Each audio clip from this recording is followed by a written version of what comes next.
link. Sorry, y'all. This is a bit last minute. Hi, how's everyone doing? It's a brand new Monday.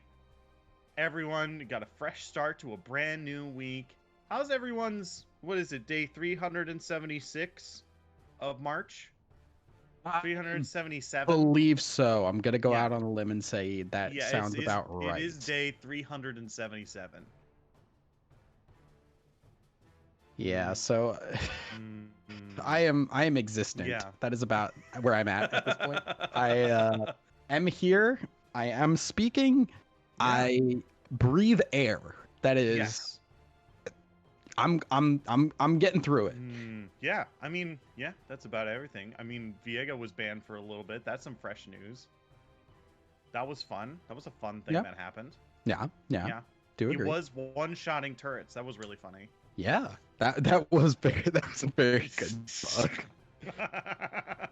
Bugs like that are the best. Yeah, they're so funny. It's not that it was just one-shotting turrets. He was one-shotting turrets with just a Doran's ring.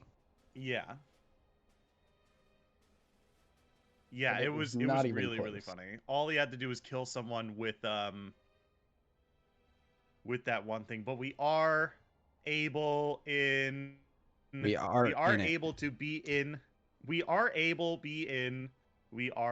new picks and bans. Viego, you get banned right away. Yeah, so Viego gonna be banned away from the Megan team. Megan's team is banning them away. My apologies there. Yeah. As MG Tempest now on the clock there, and I'm not super surprised about that. The research that I have done shows that both the jungler and the mid laner play a lot of Viego for MG. So taking that off the board, and it's been like a lot. The jungler has been spamming it nonstop. Yeah, Udyr off the board once again. Has been nerfed, but is still really strong, so I'm not surprised to see that either. Yeah, that's still really interesting to me as well. Like, Udyr has received nerfed, like, I think either directly or indirectly. I think at least 3 patches in a row, I think, right? Because Gore Drinker got nerfed, they nerfed the jungle camps, they nerfed him directly in the most recent patch, like, and it's still strange to see how powerful he is. Yeah, he is definitely a very, very powerful champion, and a lot of that actually does come from the fact that he is one of the farming junglers that has okay gank potential, because the flash bear stun is really easy to execute. He is capable of putting out a lot of damage still early on, just with levels in that Phoenix stance, and he does get very, very tanky, and with Chemtag is able to run people down really effectively. Yeah, not to mention Phase Rush makes sure that he's still on top of you even after that engage, especially with the Chem Tank slow as well. Lilia, Camille, Seraphine, and Hecarim are the final bans for these two teams here. Yeah, these are mostly just power picks. Lilia is a very favored pick for MG Tempest's jungler, so that isn't a surprise either. The Udyr, Seraphine, Hecarim is just very, very meta. Those are the champions that people are afraid of. I think Seraphine has probably dropped a little bit off. I think she's still strong. The Hecarim, I would not be surprised to see go up in priority because of his early gank potential. Right. First pickup here though, the Shen with some of the other changes to just the Gore Drinker and ability to fight people up in that top lane. Shen is a tank who can take on almost anybody in the early game. He scales up extremely well, and he's an easy blind pick when all these other power picks are off the board. Yeah, and he's pretty safe as well. He's one of those champions that really only needs to press that R button in order to be super useful, and just having that big global presence can switch team fights into your favor a lot of the time. So we are now into Tempest picks, and Thresh is being picked up, so maybe they're picking up their bot lane here? Possibly. Inti has said in chat to be scared of the 20% win rate Thresh, so Inti is very confident on this champion, clearly. and the Kane is going to be taken here, is going to be picked up. This is still kind of just a little bit out in the middle of nowhere. We don't know where this comp is going. That can be either the Assassin or the Red Kane. I think either are good right now. I think Shadow Assassin is really, really strong, but against stuff like a Shen, it will run into issues in the later parts of the games. I mean, I'm poised to believe with you. I believe you. You know, there's a lot of potential to kind of go either way. I still have, out of all of Kane's like lifespan, I still have yet to be convinced by Shadow Assassin, and maybe that is a Red Kane to kind of open up more damage heavy picks later into the rotation. But Graves and Karma are being picked up for Megan's team here. Yeah, Karma has received buffs in these last couple of patches, so once again, a champion that seems a little bit, that could be seeing a little bit more play. Her Q has been, had the cooldown reduced by 1 second, so at all ranks, so that is just going to make her stronger across the board and make her in-lane poke even more potent. This is the possibility of a mid-lane Karma, and that, you know, it still could be support, could be mid lane. We don't know where that's going. I like this pickup because it does mask what your comp is going to be doing here. And as we do see these bans coming through, the Diana has been popping up a lot in high elo play. Her burst potential is absurd. She can just go all in and just obliterate people, especially because, you know, usually you only have tanks in the top side in the current meta. And the rest of the bans all going towards 80 carries because those are still on the board for both teams. The Misfortune is a favored for MG. Jinx and Vayne, those are just two pretty good characters, especially the Jinx. She's gotten so many buffs recently, just so many. And I think she's busted tier right now because she gets her long range online very early. Her attack speed is no longer anywhere near as slow as it was before on the rockets, which means she can get just get going early. And the extra health she got makes her super tanky in the early game.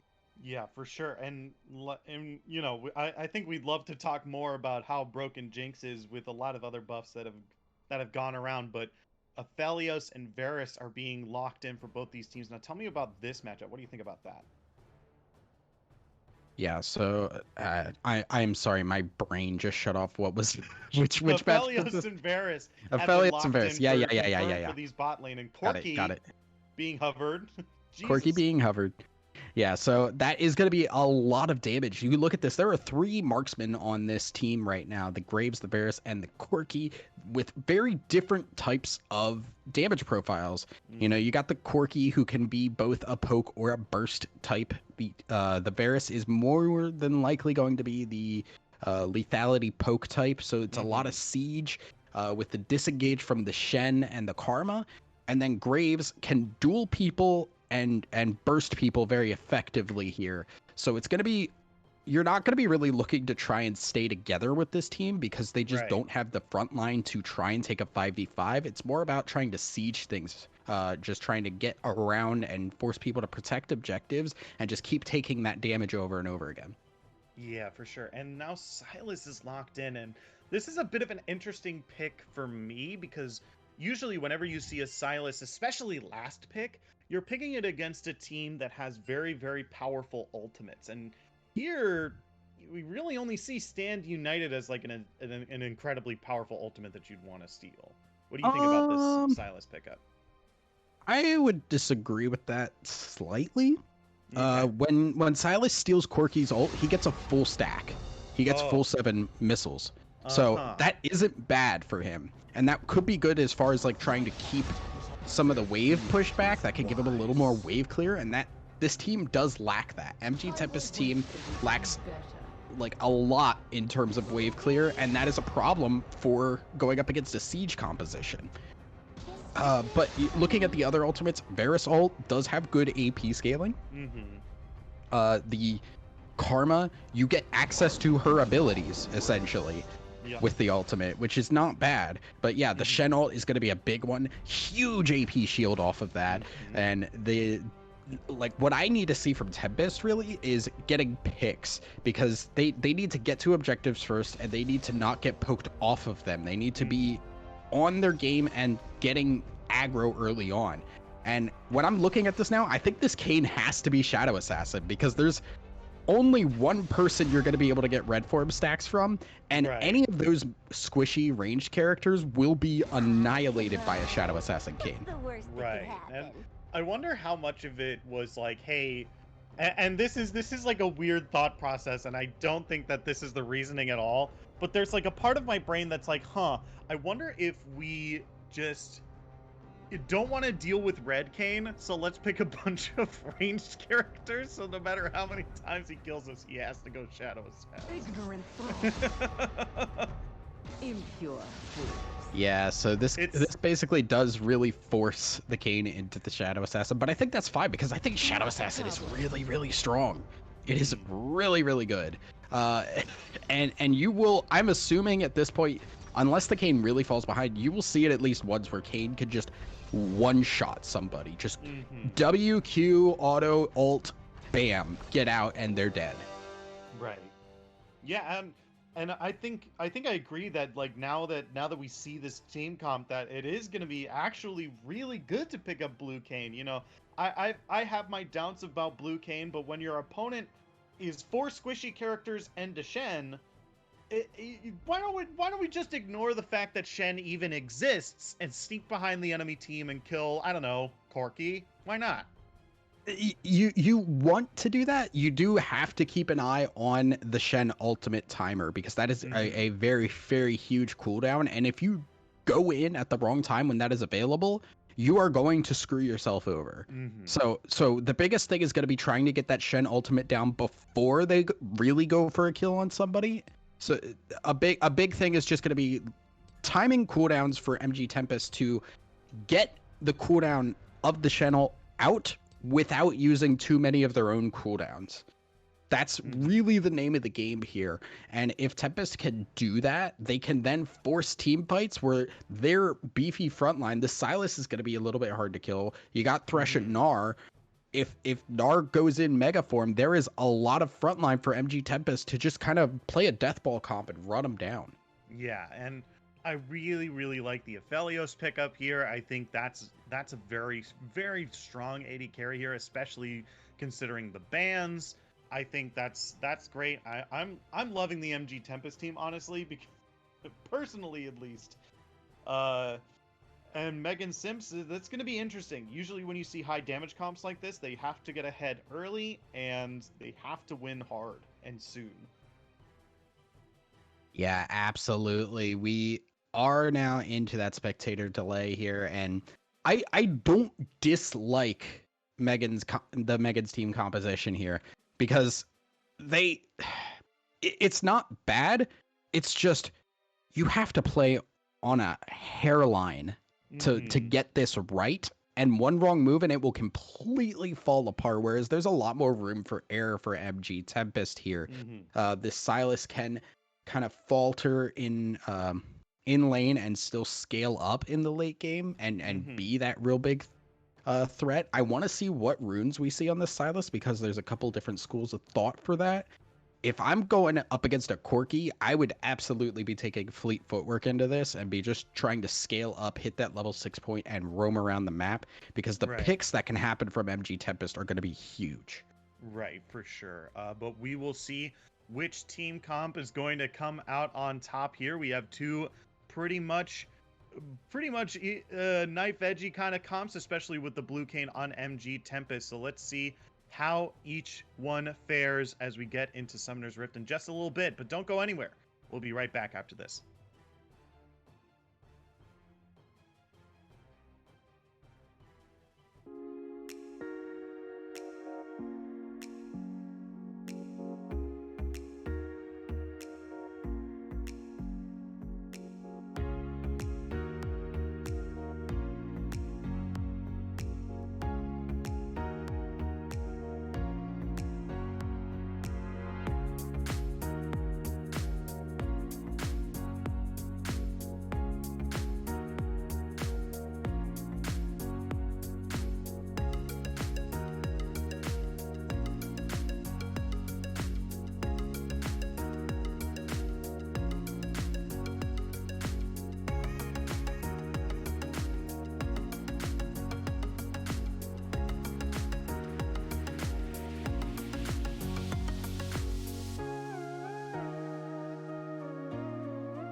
Hello, everyone. Welcome back to Style Esports Season 6.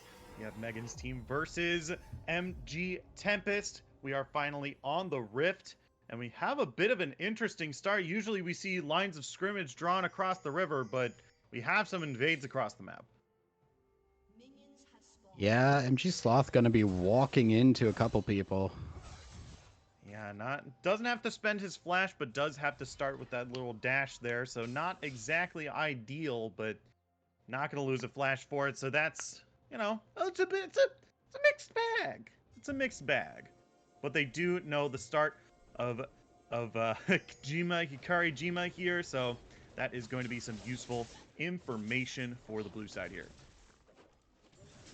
Yeah, gonna give a little bit extra, and there is no counter vision to come through, but not the biggest thing in the world here. The big thing, though, is Sloth gonna be struggling in this early game, as you can see. Has the fleet footwork, as expected, and that'll help out a good bit, but it is still gonna be a lot of poke going down onto that Silas, and those potions are gonna have to do work. Yeah, for sure. I mean, this is the classic ranged versus melee matchup, and as we say probably every time, the ranged character does have the advantage, especially in these early levels, over the melee champions. Yeah, that will be a bit of a rough spot there. But luckily, not going to be too big a deal. Just scaling up is the name of the game. They want to try and get that group up as soon as possible and utilize the numbers advantage, because the range advantage is going to be a problem. Yeah, for sure. I mean, do you think we're going to see Kane in this mid lane early on, or do you think he's going to be going into one of the side lanes? I would think one of the side lanes, because there's two ranged people down there. You get the stacks a lot quicker there. There's more stacks to get. As is with Kane, you generally don't gank to try and get kills or sometimes even summoners. It is about just coming in, poking for that damage, and getting the orbs and getting out. Your goal is to just kind of like farm up and get orbs, not really have a major impact on lanes. Right. We do see already multiple lanes being forced into one direction across the map. No one really being, especially being even, which is pretty huge here, but we might see something happen in the mid lane as we have the bot lane rather. Never mind. Looks like they already have, they were just going to fight over the scuttle crab, but that's just going to back away. Major will come through, but yeah, it just seems very interesting that they were able to get all three there, but that's what you're able to do at these first few levels when you have that priority in the bot lane there. You're able to pressure that early scuttle crab, and meanwhile Graves just showing up in the mid lane trying to get to that top scuttle as fast as possible, but he might be just a little too slow to match Kane on the top side. yeah, Kane actually pulling a little ahead here in terms of the farm here, getting through okay, and this is kind of just a weak spot for Kane. He does not like to get invaded on early because he wants to be the one making the moves, and Graves is looking to try and get a little bit funky here, but I don't think they're going to do too much. Right now, it is just kind of like looking at this mid and top lane here and seeing what these matchups turn into, because they can be very much on a knife's edge. Yeah, for sure. And we like look at the jungle, and this Graves has been doing nothing but hunting this Kane throughout the entire He's down parts levels. of the early game. Yeah. He's forced to back away here. I think he was able to pick up the Wraith stuff. Yeah, but look at the farm disadvantage right now. All that time just trying to look for an advantage onto this Kane and getting nothing is very, very costly, because meanwhile, Kane has been farming this whole time. He's got a 9 CS advantage, which early on in the jungle here is pretty substantial. You can see the level disadvantage coming in as well. And that's going to mean that Kane is going to get online faster. He's going to get his transform faster. And at that point, Graves is going to be constantly playing catch up.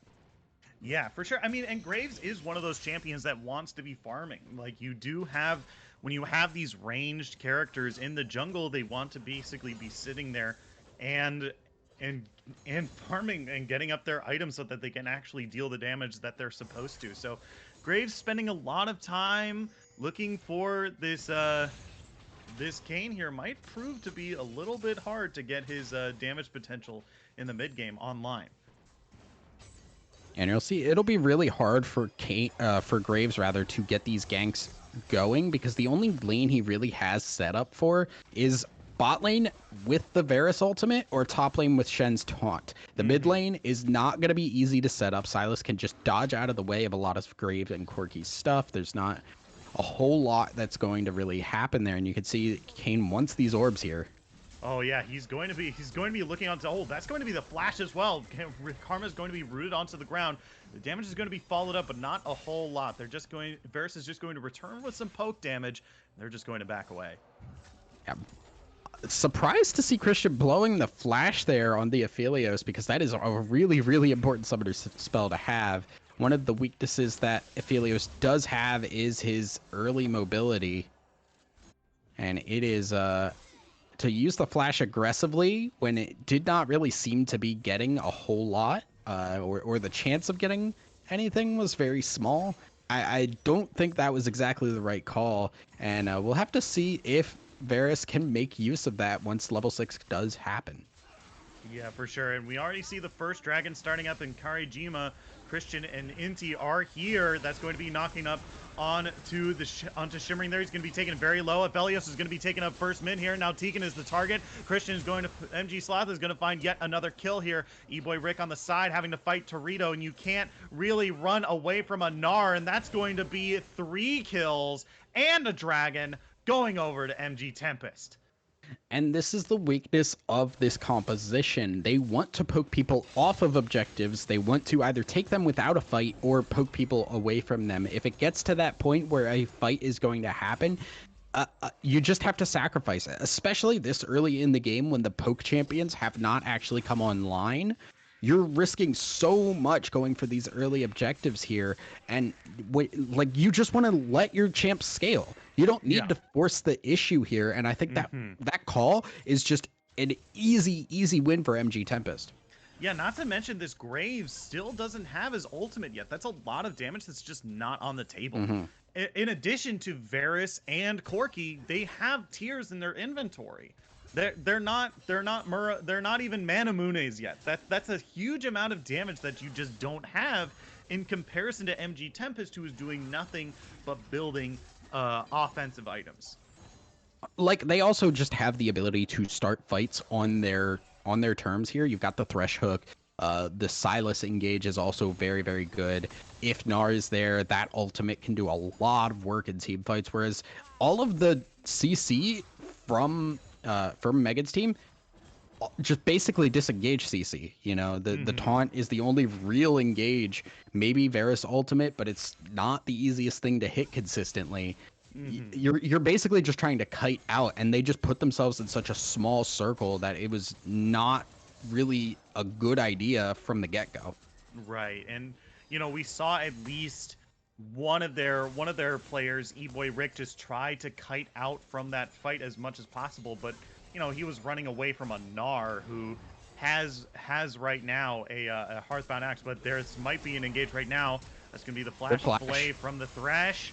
They're doing a lot of damage onto Tegan here, but he's going to be able to get away. NT taking a lot of damage, and once again, this is another flash in the bot lane that might have been popped just a little too early. Absolutely, and that is a good disengage there from Megan's team. That's what they need to be doing consistently, but now that those flashes on the 80 carries down, we'll see what happens. Yeah, then that's exactly what we expected, and that's the ultimate stolen from MG Sloth there. He's going to use the Varus ultimate to immediately lock down this Karma and immediately pick up that kill as well. Karijima taking a bit of damage from the turret, but that's going to be 2 for 0 in the bot lane. And that is what Sloth needs to be doing in this lane. The one-on-one is going to be rough. If he just tries to farm it out, Corki will always be able to win that. So the right call here is to roam, utilize that ability to dive towers, and just get onto people, get that CC going. Good reaction here, though. That will be the first tower down. Full plate gold going to that Corki and Graves, rather. Mm-hmm. And that will be a very, very good influx for the Corki, who generally has some pretty expensive builds. Oh yeah, for sure. I mean, he's building Trinity Force. He's building. We're already seeing a Manamune come He out goes as well. Divine. Yeah. He might go Divine Sunderer right now. I don't Mm-hmm. know if he goes Trinity Force anymore. Okay. Okay. I've not seen enough Corki to really know that call. I've seen one other game of someone playing Corki. So your expertise is about as good as mine as we see yet another gank onto this bot lane here. That's going to be the flash. That's going to be the hook as well. That's going to be shimmering pulled into the box as well, and that's going to be another kill onto this Kayn. Yeah, pretty easy money there. As Shimmering having a rough time this time around. The Carmen not working out, and Inti hitting a lot of really good hooks. Even if they're not turning into anything, they're very much causing pressure, which allows Christian to farm. Yeah. I mean, that's what you basically want from the spotlight. Oh, Torito! Oh my gosh, you're taking turret! Oh, that was so close. Yeah, the Gnar ultimate did not hit the wall, and the taunt came through. Thought that was gonna start a little bit of a snowball there, but El Torito gets out okay. And now the Shen needs to be a little bit careful. Yeah, he is very low, and that boomerang does go a very long way, so Shen does have to be careful about once again, this is a ranged versus melee matchup, and excuse me, Mini Gnar has a lot of good escape tools if he is underneath turret, so Hollow definitely needs to be very careful here. Absolutely. Gnar is getting close to that transformed. Will not have the ultimate again, not at that point where the cooldown is essentially non-existent, but El Torito just really trying to pressure this. Also can be watching for that Shen ultimate to come through as his team takes the second dragon here, and the snowball here happening from MG Tempest is really, really strong here. We are looking at some items getting completed, rather. The Manamune here has been finished for Corki. Still working on it for Varus. You've got the Immortal Shield Bow, which is a very, very big item for the Graves. Will allow him to duel so much more effectively and possibly turn around some fights. But the Shadow Assassin is here. Oh, yeah, he's coming into the bot lane. That's a great hook onto the Varus. Oh, yeah, goodbye. Goodbye. Not even a competition there. Just immediately deleted. And yeah, that is Blue Kayn online, folks. That is indeed a Shadow Assassin. So really, really awesome to finally see him arrive. I think this is like the first time in like maybe years that I've seen a Shadow Assassin either in one of my games or even in a cast. Like this is the once in a blue Kayn if you like that joke. Oh my god, that one's awful. That one hurts. Regardless, we're going to see more of this tower go down, and I did actually take a look here. Turns out Corki's mythic that he generally goes is the shield bow, actually. He actually goes the shield bow with the Essence Reaver. So there's a Shen in trouble. Yeah, that is going to be a Shen so much in trouble. Going to go down. Meanwhile, in the bot lane, that's going to be Kayn being taken down by the Corki here. That's going to be a good hook coming in from Inti. He's going to find E-Boy, going to pull him into the box. Now Shimmering is pulling out, but that is not going to be fast enough. He's going to go down. Double kill in the bot lane as El Torito picks up a kill onto the Graves in the top side. 4 for 1 rather across the map. Kayn getting a little bit too deep under the tower. That is not you are not Red Kayn, friend. This is not the game where you can tank things indefinitely. But other than that, just this has been a complete rout here for MG Tempest. They are running the table. They are constantly forcing these fights that this poke team does not want, and the disengage is not strong enough to be able to handle it at this point. And yeah, this is a poke team that falls behind is always a struggle to get back ahead, because when they do fall behind and the engaged team could just keep going in further and further over and over again, you're just at a point where your poke means nothing because you're just gonna die trying to get the poke down. Right, for sure. And on top of that, like this is I've seen so many lane swaps happening. Like for a moment, Varus was mid by himself, and then Corki had gone bot, like we just saw, and Shen had gone mid, and Corki had went top, and that's how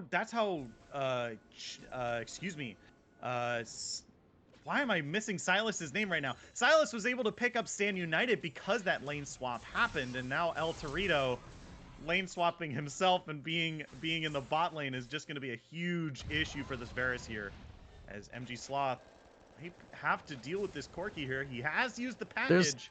There's no engage. Yeah. There's just no possibility of engage. Here comes the counter engage. Yeah, that's going to be the play, the hook. Now Hollow Thorough Idea is going to be the target. He's going to go down to Karejima, and meanwhile in the jungle, Christian is going to be on a rampage. And now, speaking of rampage, here comes Meganar into the back end here. He's going to deal so much damage onto this Karma, and that is another 4 for 0 on in this game. This sucks for Mega's team. This sucks, man. Yeah. Like, this is a composition that has to get ahead early, and they don't. So you just get steamrolled over and over again. And they don't even really have the scaling option here because their team just does not have any kind of a front line other than Shen. And at this point, he's not going to be enough to stop a shadow like you need the Shen to both peel for the Shadow Assassin Cane, but also get onto the back line for this Aphelios to be actually pressured and feel like he has to kite back instead of just running all the squishies down. This is an almost unwinnable situation here for Megan's team. Yeah, and there's like a thought to me that like maybe Shen in these sort of team compositions is, as we in World of Warcraft like to say, an off tank. He's not your main tank. You want sort of like someone else to be engaging so that Shen can use his ultimate more defensively as opposed to offensively that we've had to see a lot of these times where he's had to teleport onto these squishies that are already engaged on and not having, say, like maybe a Braum or even a Leona down in the bottom lane as instead of this Karma, that we're kind of starting to see this kind of too squishy comp starting to falter. Yeah, it's always important to remember that shields are massively more effective on tanks because those resistances apply to the health that the shield is using. So like if you are trying to shield a squishy character that has 50 armor and you are attacking that person, that shield is going to take damage as if you have 50 armor. Whereas if it's somebody who has 200 armor, that shield is so much harder to break. Yeah, but meanwhile in the top lane, MG Sloth might be caught out, and that's going to be another kill on the board for Megan's team here as they are trying to claw their way back into this game, but they're going to have to do a whole lot of clawing. I hope they have plenty of nails because they are still down about 7.4k gold. They're down 3 dragons as well. MG Tempest is already on Soul Point. Yeah, I think the only nails they have are the nails that are shutting their coffin because there is so much here. Flash Chains of Corruption misses. Or, sorry, that was not a flash. Just the Chains of Corruption does miss. Aphelios flashed out of the way of it. And once again, that is a disengaged tool down. That is, one of the few possible engaged tools down. And Holothrodia trying to get his jungler to help him out, but Gnar is way too slippery at this point. Yeah, and he's also a lot slipperier too. There were changes to Stridebreaker, but that is going to be a flash. That's going to be a flay. That's going to be a hook.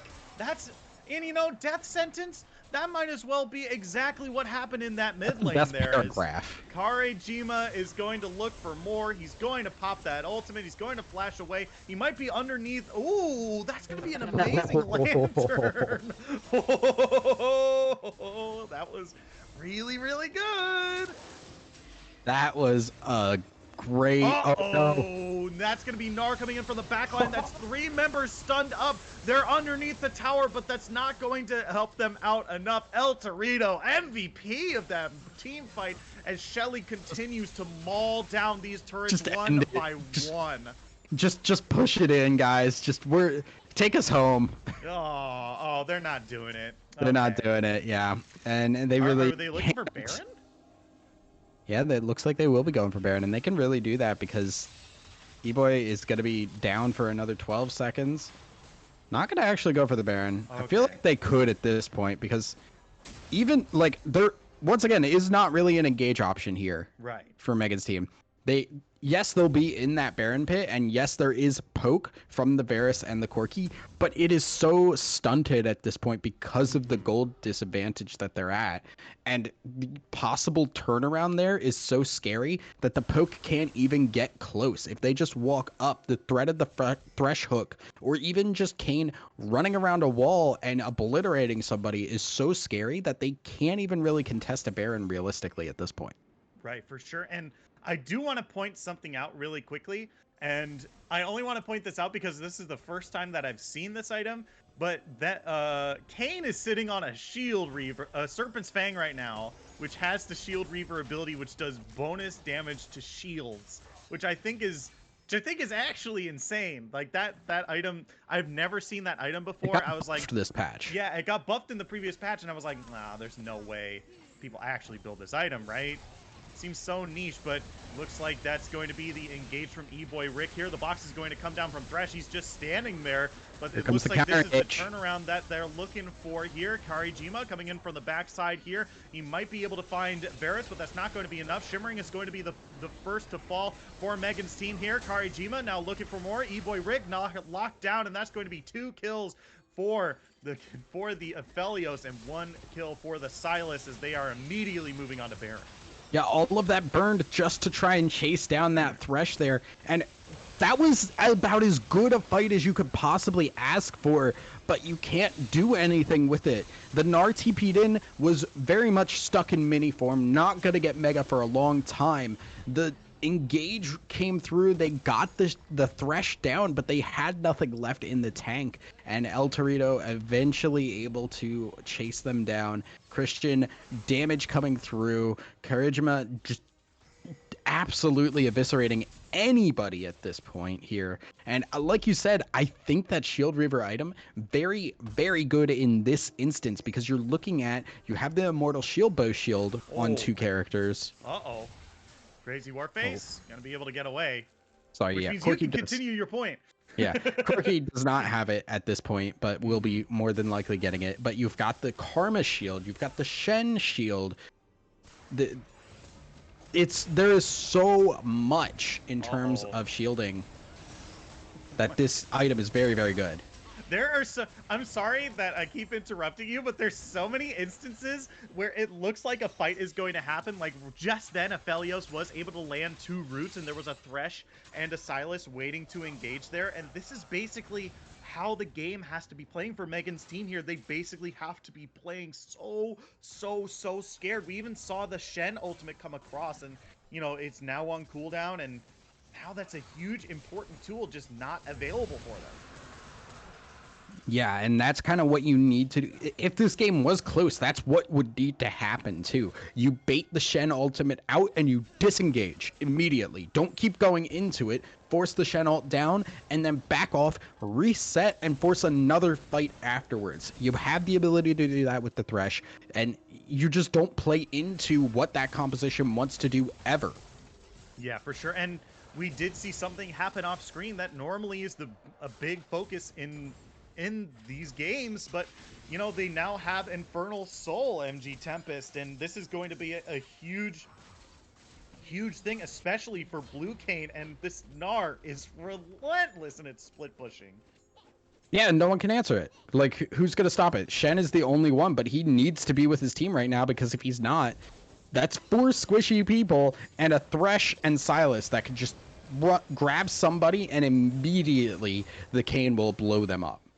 Yeah, this is a chokehold. There's not a whole lot that Megan's team can do except maybe poke out as much as they can, but this is a 25-minute Baron against a team that is super far behind. And really only hope for a mistake. Maybe MG Sloth has made it. He has already gone down, but there are still minions pushing onto their Nexus turrets as well. 4 members of MG Tempest still in this base. They might have to back away here, and that's maybe something that Megan's team has been looking for. Yeah, a little bit quick on the draw there. MG Sloth did not really have the ability. Still has the Zonias available there. Yeah, the ultimate shield from Karma was spent, but looks like MG Tempest was able to do the oldest trick in the book, and that's right click in the other direction. A very strong skill. Yeah, very Highly strong recommend skill. practicing that one. Yeah. This is actually called team fight skip. It saves about 3 seconds in the overall world record time. It's very hard to execute. Skip is what a lot of my solo queue teammates do, actually, and they're very good at it. Except the problem is a lot of people execute it when they're on my team, and I'm trying to engage, and it kind of throws a lot of players off. But it's a really skilled tech. AI in this game is not great. Can confirm. AI will cause a lot of time loss for you, and not just time loss, but LP loss.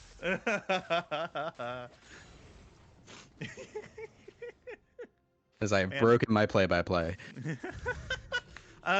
Honestly, I wonder if that's not like a speed run. Like if you're trying to actually speed run a game of League of Legends, if people do it. That's a real thing. Really? Yeah, they speed run bots. Oh well, I don't know if that's exactly what I was trying to think, but yeah, I see that. Yeah, they speed run bots, or even the tutorial. I've seen that as well. That's funny. Like mostly like the like bot tutorial where you're kind of just like, or they'll like 1v5 and try and end the game or something. Like right. There's a couple of interesting challenges. Okay. I'll have to give that a look. Hello, speedrun.com. I might have pressed too many buttons. Hello? May have. Oh, I might have. Oh. Yeah, this looks to be the end, though. Yeah, this looks to be the end here. Is just such a stranglehold is being put onto the team here. There's not a whole lot that they can do. Yeah, that's going to be the engage here. That's a huge amount of damage. That's right onto the Nexus there. But so many are coming down. But this might be the turnaround that they're looking for. But that is going to be one by one falling down here. Hollow Through Idea. That is going to be almost taken down here. But that's going to be the next. That's going to be the Nexus is definitely going to be their target now. Screw the team fight. We're going to end the game. Yeah. Well, I mean, they could take both at this point, as they looked at Shimmering, said, "Look at what we've done to your house. We're leaving now. Goodbye." Yeah, that's going to be the end of the game, and MG Tempest is going to be picking up game 1.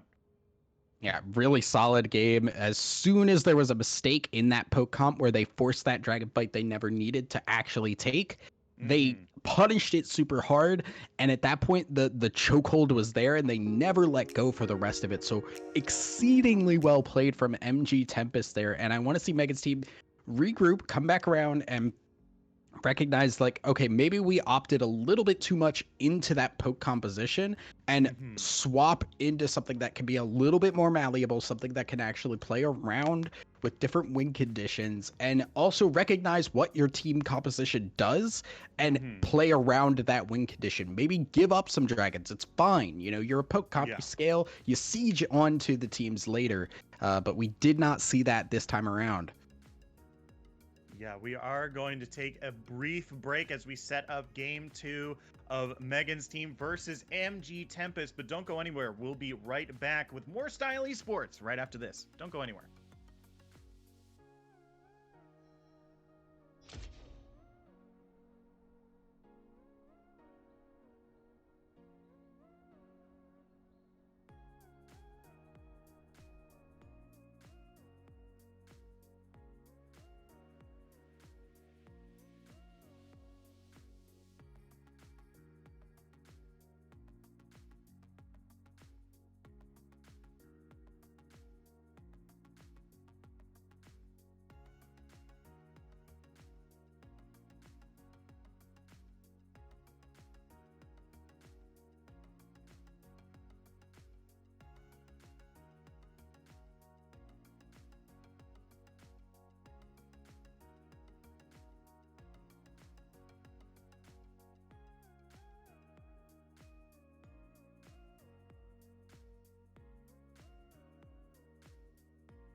Hello, everyone. Welcome to Style Esports Season 6. We are in Game 2 of Megan's team versus MG Tempest, and we are already on the way through picks and bans. I'm Shinkari. I'm once again joined by Thousand Eyes.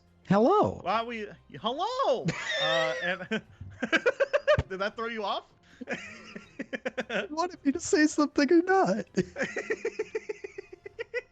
I don't know if my return hello threw you off, but we are in a picks and bans are already starting to look for pretty much the same as before. Yeah, nothing really has changed here, and I'm a little. I guess I'm not really surprised because the issue that was prevalent for Megan's team was really just that they didn't play their composition correctly. They kind of screwed themselves over. And the Kane is actually going to be, so we're going to see a little bit of a different thing. Kane is going to be taken for Megan's team here instead of MG Tempest. So interesting. Yeah. And it's first picked as well. Like, that is really that might say to me that they're trying to do at least somewhat of the same composition, but they didn't have the space to ban the Are we just switching everything around? Is this going to be a Corky pick? What's happening here? I don't know. I do not think it is going to be the Corky pick because I think running 3 marksmen can be a little bit hard to handle, as we saw in the last game there. And I am surprised the Kane is so favored here because as far as champions go, I think there's other higher tier picks. Even without that, you still have Kha'Zix, who's very, very good. Nunu is just really solid as a first, not maybe a first pick, depending on what is still available, but Nunu is just a really good, solid base for a team composition. Can do a lot with that champion. MG Tempest gonna get the Thresh again. And he looked very, very good on that. Pulling that 20% win rate up. I think doing really well there. And we'll see. I think the nice thing about Kane picking him early is that he can be very malleable, like we said. He can play into different compositions because he can be an assassin or a bruiser. So you don't really know what they're looking to build until the rest of the composition really starts to form. Yeah, for sure. And already we see that Alistar is the counter pick, and Ezreal might be the pick as well in the bottom lane here. Ezreal starting to pop up a little bit more ever since we saw some nerfs across to a bunch of 80 carries, but Sivir is going to be locked in. All right, and already I'm expecting this to be a red Kane, because just Alistar, Kane, Sivir is just run at you team fight composition. I think this is much better for Megan's team. They're going to be a little bit more, kind of just. It is a death ball composition. Every Sivir composition is almost always a death ball composition because you just pop R, you run them down, and you just completely ignore any kind of range disadvantage your champions have. We'll see how that is going to play out because this, I'm assuming, is not an Annie. That is a Jinx. So Jinx is being taken here. The bot lane will be picked up, and it is the solo lanes that are still on the board for both teams. Yeah, for sure. And yeah, we basically saw a mirror pick across the board. It's interesting to see the Shen ban in the second half. I know the top lane hasn't been picked, but I wasn't exactly convinced by Hollow Thorough Ideas Shen play in the previous game, and I don't know how much to chalk that up to the play of Hollow Thorough Idea, or how much it was to speak to the deficit between the two teams. Well, I think the big thing is that they know the Shen is possible. They know that it is a champion that Hollow Thorough Idea does play, and it works really, really well with a Sivir. Because you can just ult somebody who is running super, super deep, and it just plays really well into what that composition already really wants to do. This mist ban is in Orianna, so do not be fooled by the red square you see. That is actually a robot in disguise. Sylas now going to be taken as the last one here. They're going to force MG Tempest to take a different mid laner this time around, which I think is pretty good because right now MG Tempest is kind of running it back with a very similar comp. Yeah, for sure. And honestly, I think a lot of the ultimates for Megan's team here are just a lot better to be picking up. For sure, oh wow, Cho'Gath being locked in instantly, and Victor being locked in instantly as well. Right. And once again, this is just a run at you type of comp here. The one thing that does worry me, especially as we are still waiting on this mid laner here, this is very much a composition that wants a red Kayn. And looking at this right now, okay, the Galio would actually be very good for the Kayn. It would give him a lane to gank. It would allow him to actually get those red orbs, because otherwise you'd have to only go for Gnar when he is in Mega Gnar form. Or the other option too is to just like uber farm for those orbs early, get the Shadow Assassin transformation, and wait the 4 minutes. But you almost never want to do that with Kayn. Yeah, I mean, it is almost incidentally very funny how much it's going to be hard for Kayn to go red with how many ranged champions are on MG Tempest, even though it's a fairly balanced team composition. Like there are 3 tanky characters on this team. There's 2 AD carries. Like there's not a whole lot of AP damage, and that was my thought. I was like, oh well, you know, it's just that. But the second you pointed out, like, oh yeah, he has to gank Galio now, I'm like, oh yeah, you're right.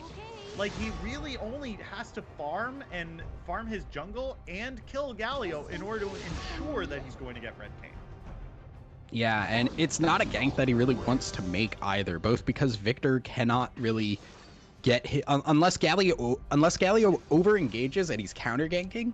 Victor is not going to be able to stop Galio from escaping a gank, and Kayn getting into melee range of a Galio sounds like an awful situation for the Kayn. Yeah.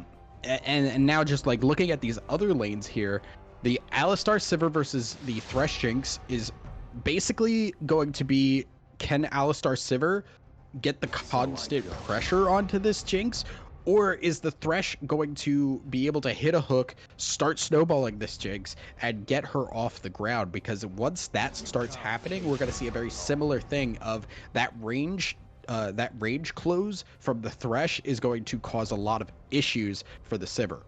Oh yeah, for sure. I mean, the biggest tool that Sivir has, obviously, you know, she does have the spell shield. You know, this is a lane designed to counter that Thresh pick, but you know, it's really going to have to be some very good execution here from Megan's team, and this is a completely different bot lane from what they were playing before.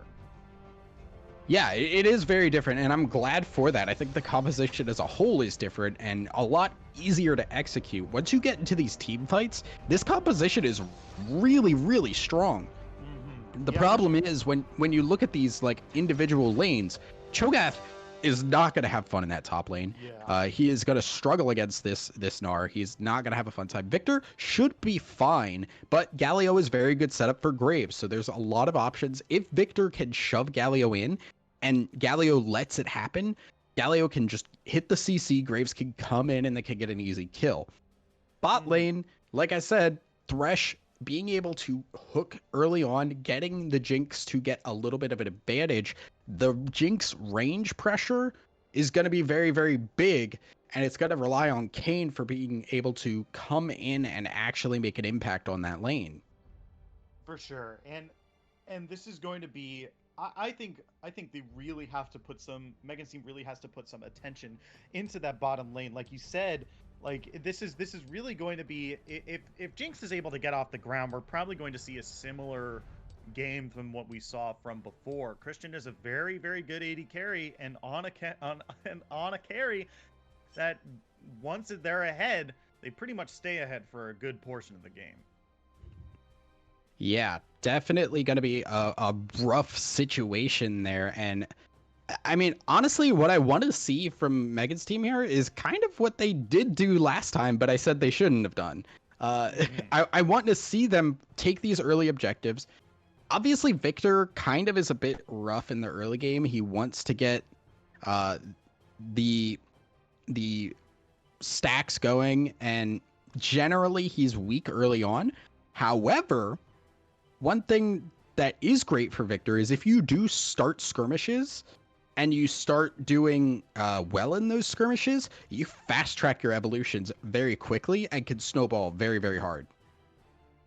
Yeah, for sure. But we will see which team will come out on top or whether or not we're going to a game 3 in just a little bit. Don't go anywhere. We'll be right back with Style Esports Season 6, MG Tempest versus Megan's team right after this. Don't go anywhere.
Hello, Hello, Hello, everyone. Welcome to Style Esports, where we immediately have a level 1 coming in across the board. There's a 5-man taunt coming across the board. That's going to be first blood for MG Tempest here, and a huge amount of spread damage is coming from Graves here, but that might be the turnaround that they're looking for. A 1-for-1 has happened. Graves has dashed forward. E-Boy Rick is going to scare him off, but that is going to be a 1-for-1 in this early game here.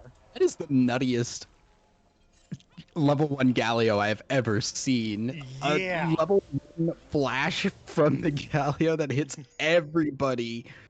I am surprised that didn't turn into more, but there was also a really great pulverize from Shimmering there, so big props to both of them. Oh yeah, for sure. Like if that taunt had gone unpunished in any way, that would have been way more kills for MG Tempest though, but they were able to grab first blood. But it did go over to Thresh. He backed and picked up some boots, so maybe that's going to be a little bit more annoying to deal with in the bot lane. Assists were able to get a little bit more gold for folks across the board, but doesn't look like it was able to manifest into any items for level 1 here. Did manifest in a 100 gold lead, though. Is that really a lead? Do we count that as a lead? I mean, technically it is. They're ahead. Okay, it doesn't count. Okay, it's fine. Whatever. Yeah, it is by definition a lead, not an impactful lead. Okay, however, yeah, looking at this bot lane here, we are seeing the tier on the Sivir. So tier boots with the 2 pots will be just trying to stay. Ooh. Yeah, that is a really aggressive level 2 here. It's going to get punished by the pulverize there, but basically what you want to be doing in the bottom lane there. El Torito and Hollow Thorough Idea just having a bit of a more scuffled top lane here. Yeah, and this does favor the Gnar there. Will be getting a lot of grasp stacks. The Cho'Gath actually running the Glacial Augment here, recognizing he's not going to be getting into fights much, and might be going for more of an AP build. Oh. But yeah, you can see the damage coming through. Inti is in the mid lane. Yeah, he's gonna get this play here. It's gonna proc proc Aftershock here. Meanwhile, on the bot, Christian is taking a whole lot of punishment. Yeah, the early game damage on Sivir with that Q, it costs a lot of mana, but it does a lot of damage, and that is gonna be a problem if this Thresh leaves lane. You had to make something happen out of that, or you were gonna really leave your AD carry out to dry. I mean, yeah, luckily Christian didn't have to spend any summoner spells, and they were technically able to pick up the scuttle fairly safely. So it wasn't awful, but yeah, I don't know if it was ideal. Yeah, Inti trying to really just snowball really hard here, and I respect it. It's just when it doesn't work, it does cost your team generally a lot here. Is Crazy Warface he's going to get in here. He's taking a huge chunk of damage for the turnaround here. That is a whoa! Whoa! Whoa! You know, we like to talk about how good Galio is into the mage matchup, but what we also sometimes forget to mention is, yeah, he does have a lot of really good base damage and a lot of burst early on, as we see a little bit of a gank in the bottom side here. NT looking for something. He doesn't have the flash, but that's going to be the smoke from the smoke bomb teleporting in, coming in from Cho'Gath. NT is looking for more. That's going to be E-Boy Rick also teleporting in as well. 2 teleports were spent to try to counter gank this, but that is a lot of resources spent just to stop your AD carry from maybe dying. Yeah, they did get the flash out of the Jinx, and that is a very important flash to get down.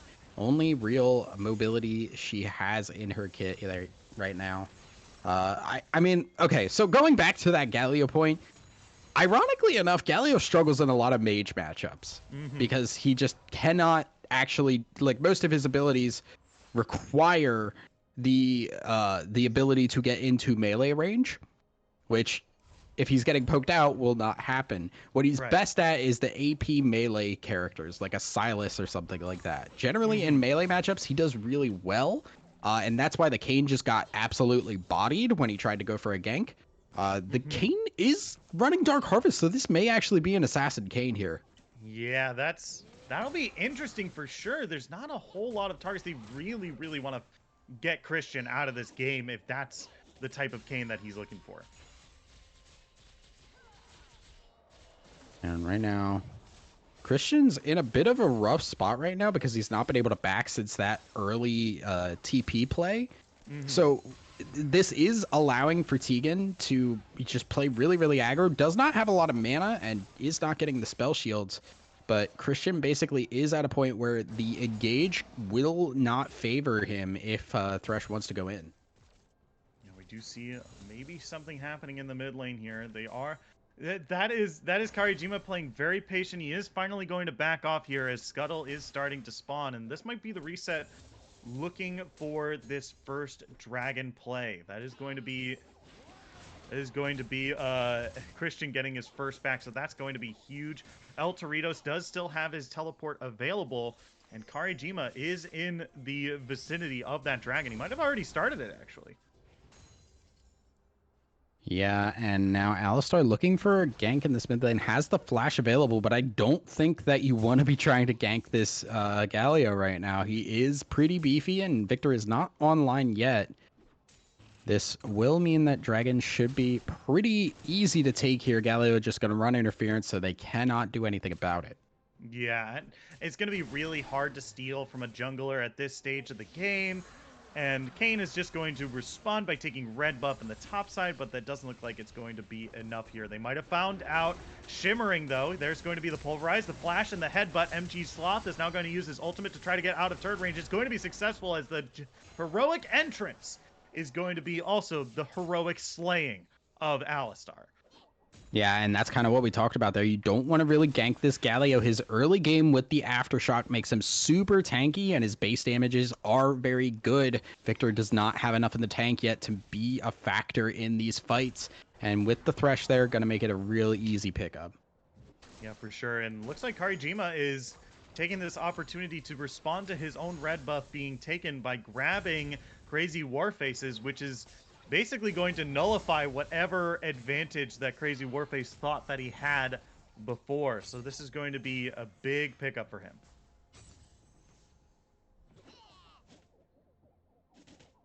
Across the map, we now have a 1.3k gold now separates these two teams, and already the Infernal Drake being picked up, which means it's not going to be the soul of this game. Cloud Drake now is going to be the next one, and that does still leave Earth and Ocean on the table.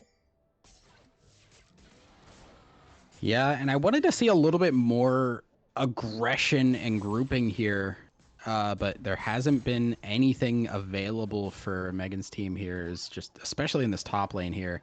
Oh, he was going for the cheeky backwards boomerang there. So actually, if you throw an R's boomerang, it goes further backwards than it does forwards. Mm-hmm. If you intentionally not catch it, you can sometimes snipe people out of vision, which is a really funny way to kill people.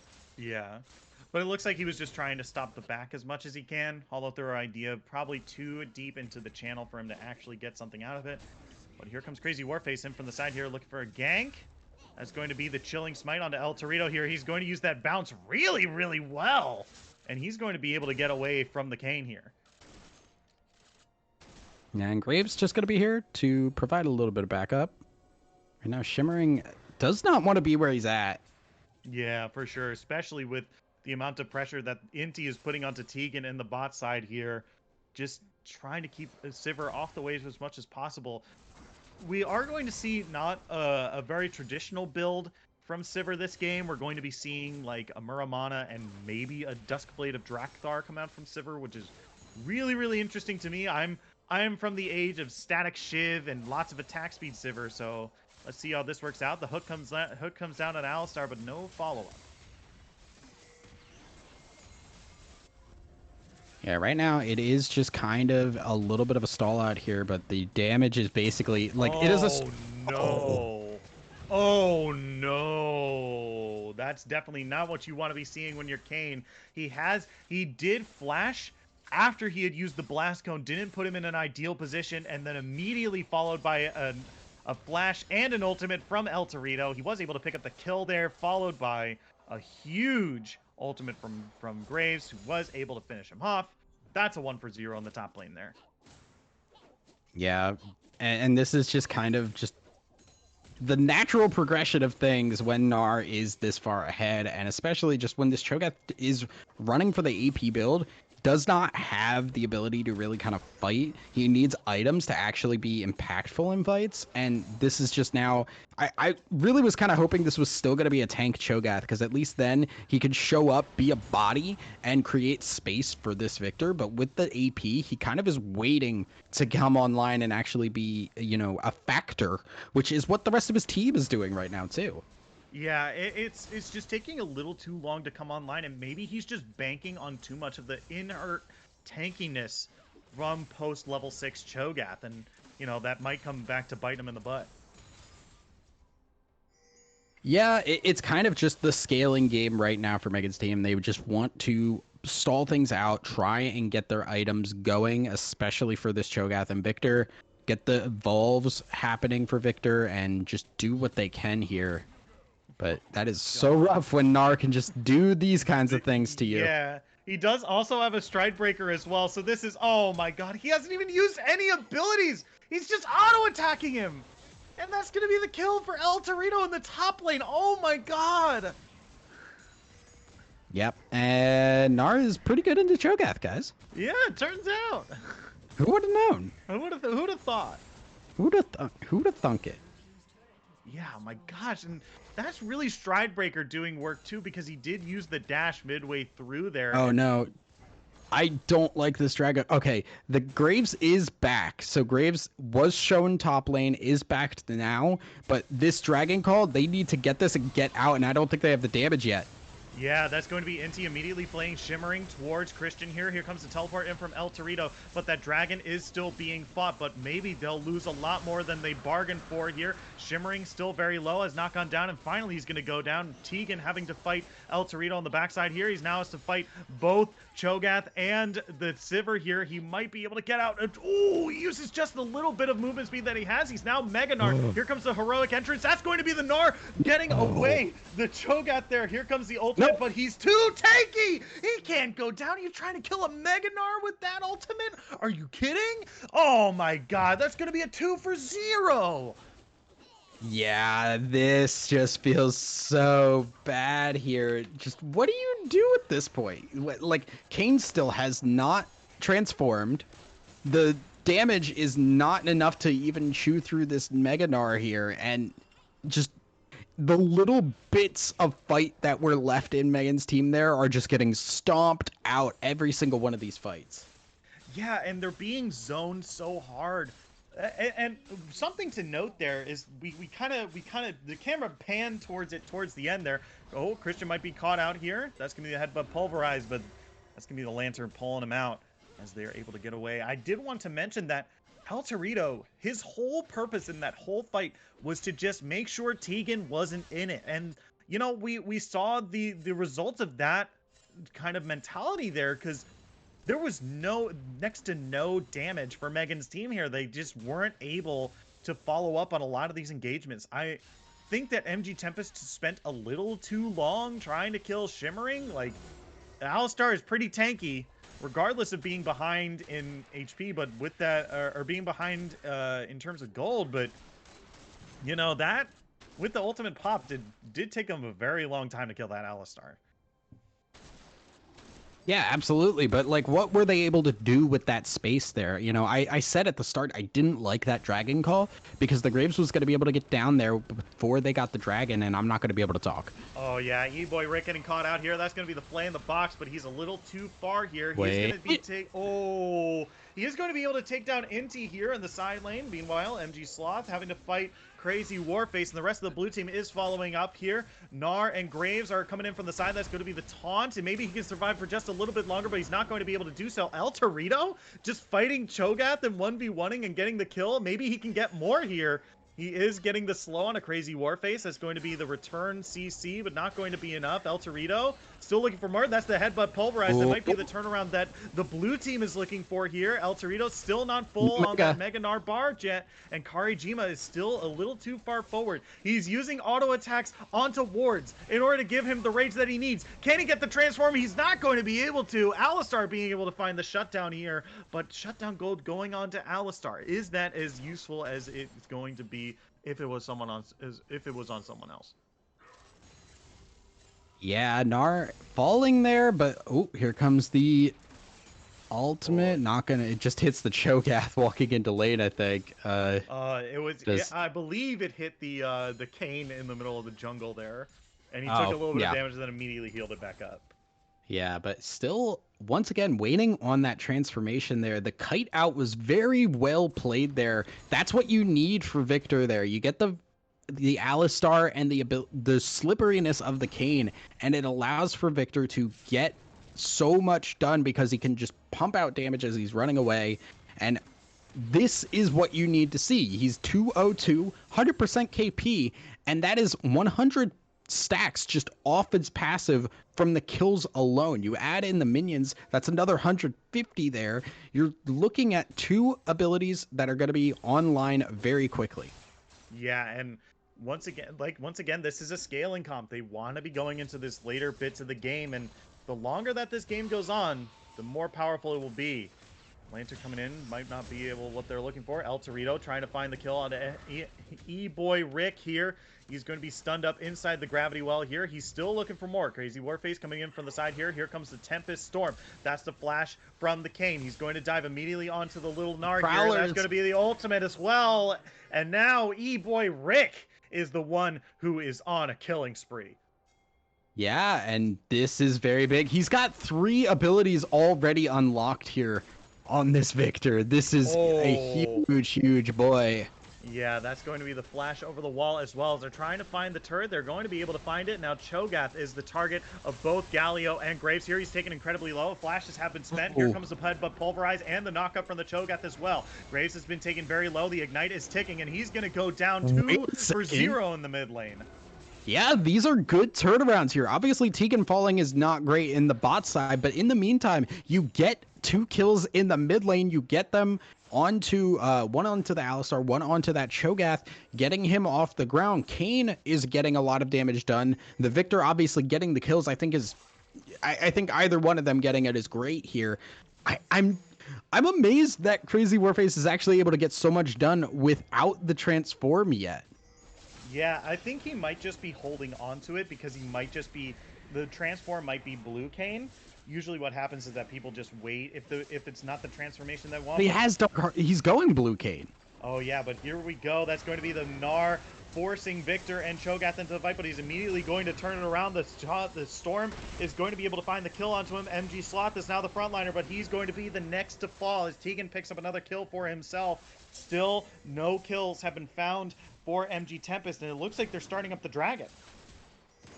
Yeah, that was such a weird play there. MG Sloth went so far in, and he just kind of went to a point where all of Megan's team could just surround this Galio and just pummel him like he was in a dark alley. Yeah, Crazy Warface is now going to dive on Akari Jima, but now might be just a little too far gone, and now Christian is on a killing spree. Yeah, here comes the teleport in. Inti might be the target here, and he's going to go down immediately. And now the rest of the team, they're once again back on Dragon. They keep trying to force them to fight them, even in these kind of low-pressure situations, and still able to find it. Oh my god. Yeah, I don't know why they weren't able. I guess they just did not feel comfortable going in on that without the Alistar ultimate, but I really feel like they could have pulled the trigger on that one right now. This Victor is huge right now. Has the fully completed tier item. Now we're seeing the Shadow Assassin Kane come through. This is where it's going to start to get really spicy. Everfrost being built on this Cho'Gath. Cho'Gath now coming online. The knockup into that stun is going to be so awful to deal with because he's just going to pump so much damage, and it's going to set up everybody else. There is a lot of crowd control stacking that can happen here. It's really just, can Inti get these hooks? Yeah, MG Sloth looking for a fight in the mid lane. Not going to be able to find the taunt onto Shimmering. Going to have to use his Justice Punch just to get a little bit far away, as a Death Brush was foiled by a ward. Yeah, did get out cleanly here, but I'm really looking forward to this next fight here, because while the fights have been slowly turning in Megan's team's favor, I think ultimately, like, this is where they're going to start to pop off. They've hit so many spikes, and just being able to being able to utilize that now in these next fights is going to be huge. And I think MG Tempest realizes that, which is why they're trying to sneak this Baron. They might just get away with it too. The Cho'Gath is still on the bottom side here. They're trying to force the issue of a fight. They might have found A-Boy Rick, but here comes Shimmering in from the side. The Tempest Storm is now going across, and Hollow Thorough Idea just taking a huge chunk of damage from El Torito on the bot side here. He doesn't want to dive onto that inner turret just yet. Can he get it? That's the knockup. He flashes away. That's going to be the boulder, and that is a teleport down for the blue team here, and that might be the go button for a fight in the mid lane here. Yeah, that was very well played. El Torito basically able to save what could have been a really, really bad turnaround on that Baron. And now trying to run from this Kayn. But with Kayn showing bot side, that means the Baron is once again on the table. Yeah, this is very well coordinated here. We do have a teleport from the Victor here. That's going to be Inti finding a hook. But both teams are just kind of jockeying. They just want to pull the blue side here. Cho'Gath is up. His teleport is on cooldown. So is El Torito's, and he's still in the bot lane here. Yeah. Resetting. They're going to be resetting. Cho'Gath able to get back on this bot side. Neither of those laners have... No TPs are on the board here. I also just realized that this Graves has Ignite, not Flash. So... Poor attention skills on my part. Yeah, it is an interesting choice. Usually you see things like these on Shaco, who has abilities on such low cooldown that have such distance that you can get away with it, but this is insanely greedy. It's a moot point now, but it's about that early game aggression. Kayn cannot duel Graves at all, and that just cements it super hard and makes the early game so much favored for Charisma. Now, at this point, it is going to start to fall off. Not having that flash will start to play a very, very big part as we get into these later fights. Right, and maybe the thought process here is that Karijima is like, well, if you dive on top of a Graves, he's usually dead anyway, unless he can really heal back up. But we see that he's opted for the Gale Force here instead of the Tempest, or instead of the Immortal Shield Bow, and that might just be because he doesn't have the flash. Yeah, it is a very rough situation to be in, especially against something like an Alistar.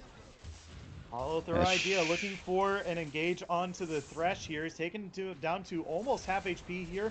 Ebony Rick coming in from the side here, going to be able to do some follow-up damage, but Inti getting away with just a little bit of his health, down to about half HP now. Yeah, will force the Thresh flash, but meanwhile, this bot lane getting focused down here by El Torito. The TP will be available soon. Oh no, that's going to be the Justice Punch interrupted by the Cho'Gath knockup, and immediately has to dash away from the gravity welt here, and El Torito hitting what was before going to be a counter engage. Might be a little bit of an out of position now as the rest of the team start to jockey for position around this dragon here. Yeah, this will mean the TP is probably going to have to get burnt by Sloth. He's sitting in the base because he knows he's going to have to use it here, and he wants that move speed. It is being used way far back, though. Look at the mini... Yeah, he has to walk all the way in from Tribrush here. I don't know if he'll be able to catch anyone out. That's going to be the ultimate. That's going to be the combo coming down from Shimmering here. He's going to be able to get onto the backline. Crazy Warface is here as well. Karijima trying to turn it around, and that's going to be 3 kills already for the red team here, as what started out as a pretty good initiation by Megan's team immediately gets turned around. A 5-for-1 and ace is going to come through for MG Tempest. Yeah, the TP came in so clutch there. MG Sloth behind on that backside there, timing it perfectly with El Torito to get that Mega Gnar transform, hop into the Gnar ultimate onto this Sivir. And I believe the Victor as well. Actually, I do not remember who else was with the Sivir, but 2 very important people were back there. They got slammed into the wall. The Galio followed up, and the damage just immediately blew them up there. And just very crucially there, the Sivir ultimate not used to get that move speed to run into the fight more. I guess they thought they had that fight under control and did not need to push it further, but they did not recognize that the TP came through Crazy Warface should have seen that and called that out, but it was just too much of a snap decision and cost them really, really big on a game that they were starting to turn around. Yeah, and now before we saw what MG Tempest can do with a Baron buff, and they played so well with it, and so many inner turrets are so low and even in some cases gone, and this is going to be how it's going to be important to see how Megan's team responds to this, what is going to inevitably be a huge split push by MG Tempest here.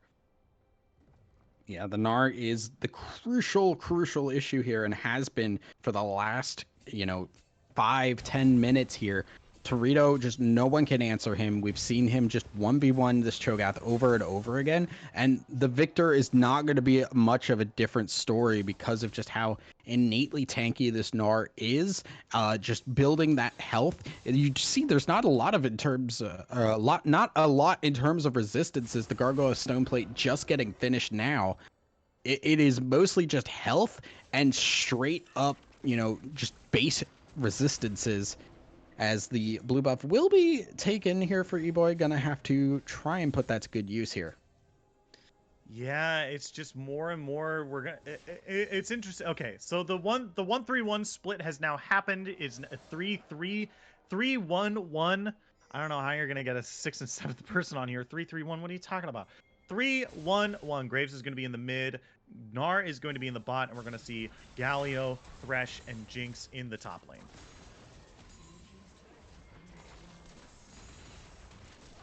Going to be more aggression coming out from the Gnar, and this is basically what we've been seeing from him all game, just pressuring these turrets super hard. He's a great split pusher. His teleports are almost always on point, and and even regardless, Gnar himself is a very good team fighter as well. So this is just a pick that's just insanely strong, has been able to do very well in both of these games.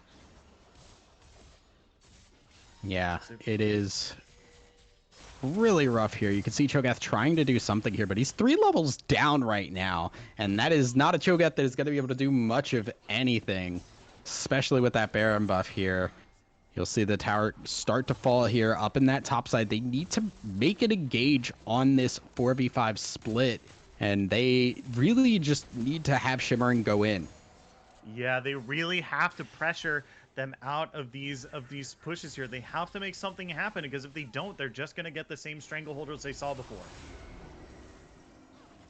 Oxburn just for some disengage, but that's absolutely worth it, because look at Torito. Yeah, El Torito getting the blue inhibitor on the bot side is absolutely huge. I mean, this is what you have to do when you're playing the 1-3-1, is that the second that the opposing team, the one that's not doing the split pushing, that they start to pressure one of your sides, you need to make sure that you don't respond to that and join your team, but instead go and grab whatever they're trying to get you off of. If they're trying to get you off of the dragon, they're trying to get you, go and grab it. Go and take it. It's yours now. That is yours. It's happy birthday. Yeah, Cho'Gath here.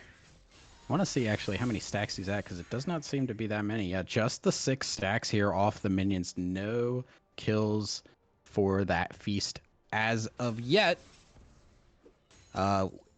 We'll see if he can get any more done. The Kayn 1-4 as well with the Prowler's Claw. Not what you want to see on an Assassin Kayn here. Dragon gonna be spawning in 30 seconds, and oh my god, MG Tempest, yeah, that is a lot of damage there.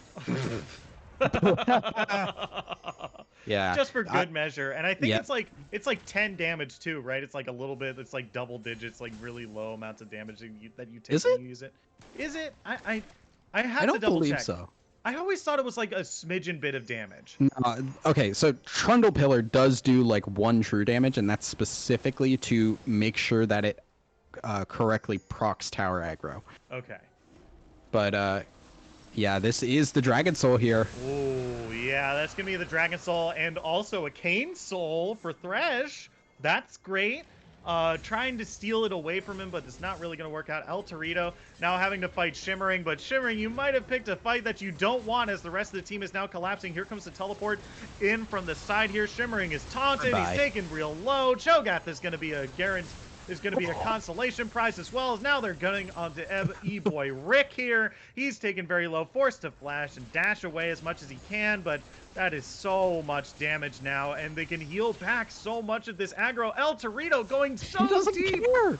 He doesn't care. What does these turrets even do? Absolutely nothing. They're going to go up into this top lane here, going to put, once again, more and more nails into this coffin. Stranglehold Megan's team out of this game as they pick up yet another inhibitor.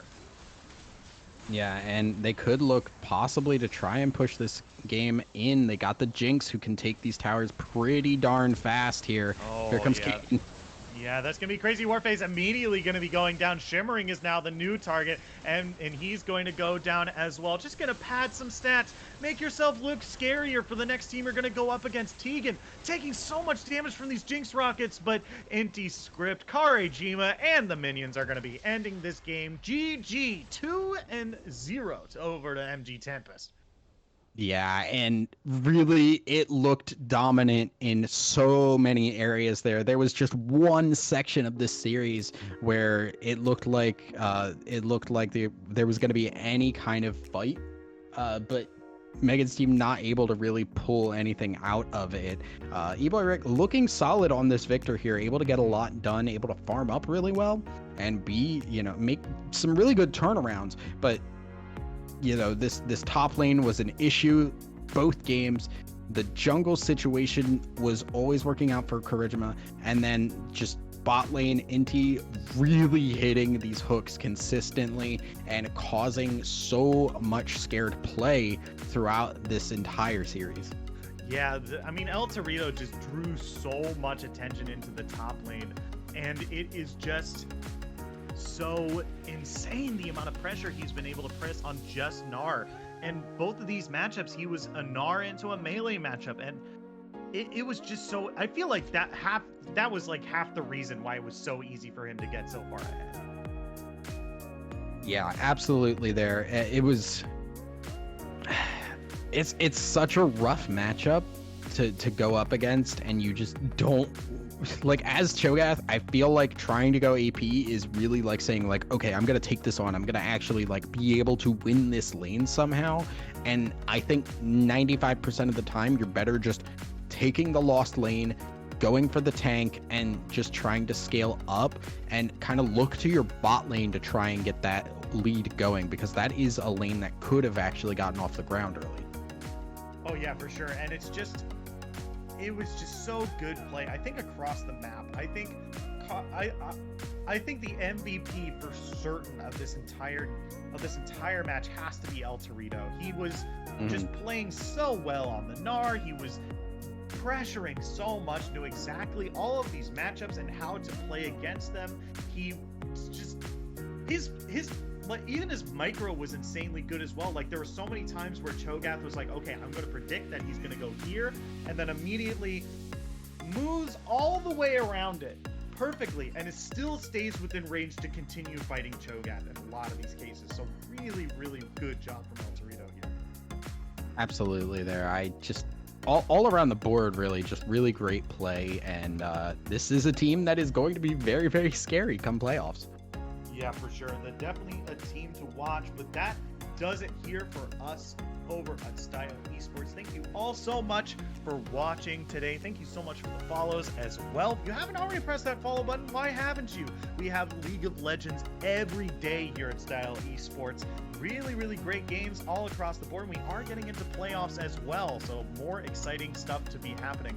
But from myself, the entire live broadcast crew, and my very special friend, Thousand Eyes, my co-caster for today, thank you all so much for tuning in, and we'll see you next time. Bye-bye.